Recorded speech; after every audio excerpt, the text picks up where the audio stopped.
Perkenalkan, kami dari kelas 5C, kelompok 5 yang beranggotakan saya, Putri Rahmadani, dan teman saya, Feni Agustina. Baiklah, di sini kami akan membuat video mengenai multimedia pembelajaran untuk memenuhi tugas mata kuliah multimedia pembelajaran. Multimedia pembelajaran.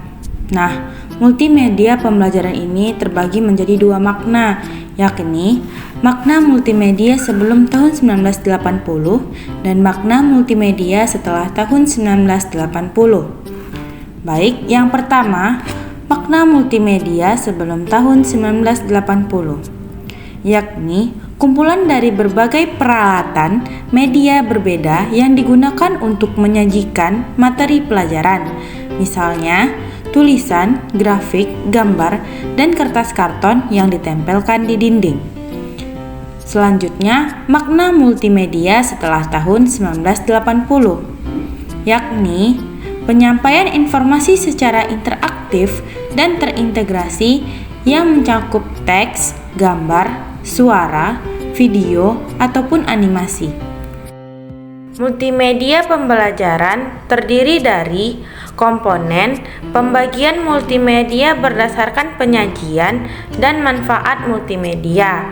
Baik, yang pertama, kita akan membahas komponen multimedia. Komponen multimedia terdiri dari teks, grafis, foto, gambar, audio, video, dan animasi. Pembagian multimedia berdasarkan penyajiannya dapat dibagi menjadi dua. Yang pertama yaitu multimedia interaktif, yang kedua yaitu multimedia linear. Yang pertama yaitu multimedia interaktif merupakan multimedia yang dilengkapi oleh pengontrol sehingga dapat dioperasikan oleh pengguna, di mana pengguna dapat memilih apa yang dikehendaki untuk proses selanjutnya. Sedangkan multimedia linear merupakan multimedia yang tidak dilengkapi oleh alat pengontrol apapun yang dapat dioperasikan oleh pengguna.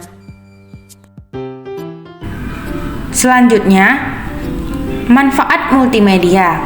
Manfaat multimedia ini terbagi menjadi 5, di mana yang pertama, terdapat privasi di mana siswa tak perlu malu melakukan kesalahan, belajar saat kebutuhan muncul, dan belajar tanpa terikat waktu. Yang kedua, menyajikan benda atau peristiwa yang kompleks, rumit, yang berlangsung secara cepat ataupun lambat, seperti sistem tubuh manusia, bekerjanya suatu mesin, tata surya, perkembangan tumbuhan, dan lain sebagainya. Yang ketiga, menyajikan benda atau peristiwa yang jauh dan berbahaya. Yang keempat, dapat mengakomodasi cara belajar yang berbeda-beda sesuai kemampuan, kesiapan, serta dapat menyesuaikan kemampuan diri. Yang kelima, memperbesar benda kecil yang tidak tangkap oleh mata atau memperkecil benda yang sangat besar yang tidak mungkin dihadirkan di sekolah. Multimedia interaktif dapat dibagi menjadi dua, yaitu yang pertama multimedia interaktif non-linear dan yang kedua multimedia interaktif hierarki. Multimedia interaktif non-linear yaitu memungkinkan pemakai untuk bergerak bebas melihat isi materi dengan cara berinteraksi, sehingga pemakai dapat bergerak bebas ke materi manapun. Sedangkan multimedia interaktif hierarki yaitu pemakai memiliki pilihan, tetapi topik-topik dapat dibagi menjadi subtopik yang lebih spesifik. Karakteristik multimedia interaktif dapat dibagi menjadi 4. Yang pertama yaitu harus memberikan kontrol penuh kepada pengguna untuk menghentikan, mencatat hal yang penting, dan mengulangi kembali bagian yang belum dipahami. Yang kedua yaitu bersifat mandiri, dalam arti produk tersebut dijalankan berbasis komputer sebagai titik pusat dalam proses pembelajaran. Yang ketiga, dari segi konten, didesain untuk mengatasi keterbatasan ruang, jarak, dan statisnya model media konvensional. Yang keempat yaitu interaktivitas. Interaktivitas memberikan interaksi secara langsung pada media dengan bantuan keyboard, mouse, ataupun dalam bentuk yang lainnya. Selanjutnya, level interaktivitas. Nah, dalam level interaktivitas ini ada beberapa, yaitu pertama, hypermap, yang kedua, respon feedback, ketiga, drag and drop, keempat, control game, yang kelima, kontrol simulasi, yang keenam, navigasi video, ketujuh, navigasi audio, kedelapan, navigasi animasi, yang kesembilan, navigasi halaman, kesepuluh, kontrol menu dan link. Strategi penyajian multimedia pembelajaran dapat dibagi menjadi 4. Yang pertama adalah drills, yang kedua tutorial, yang ketiga simulasi, dan yang keempat adalah games. Nah, yang pertama yaitu adalah drills.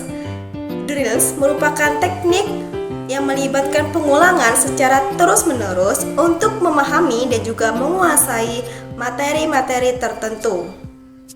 Dalam konteks ini, multimedia berperan sebagai alat untuk memperkuat pemahaman dan juga penguasaan mengenai keterampilan dan juga materi melalui soal-soal yang terstruktur. Strategi ini bertujuan untuk meningkatkan ingatan dalam jangka panjang dan juga mempercepat penyelesaian tugas. Seperti materi-materi yang berbentuk prosedural, contohnya matematika dan juga bahasa. Selanjutnya yaitu tutorial. Tutorial merupakan metode pembelajaran yang dirancang untuk memberikan panduan langkah demi langkah dalam proses pembelajaran. Tujuan atau fungsi dari tutorial adalah membantu siswa untuk memahami materi secara mandiri dengan dukungan multimedia dan juga memberikan siswa kebebasan untuk belajar sesuai dengan kecepatan dan juga kemampuannya masing-masing. Selanjutnya yaitu simulasi. Simulasi merupakan metode interaktif yaitu meniru situasi atau proses nyata untuk membantu siswa memahami konsep dan juga materi melalui pengalaman langsung. Yang terakhir yaitu games.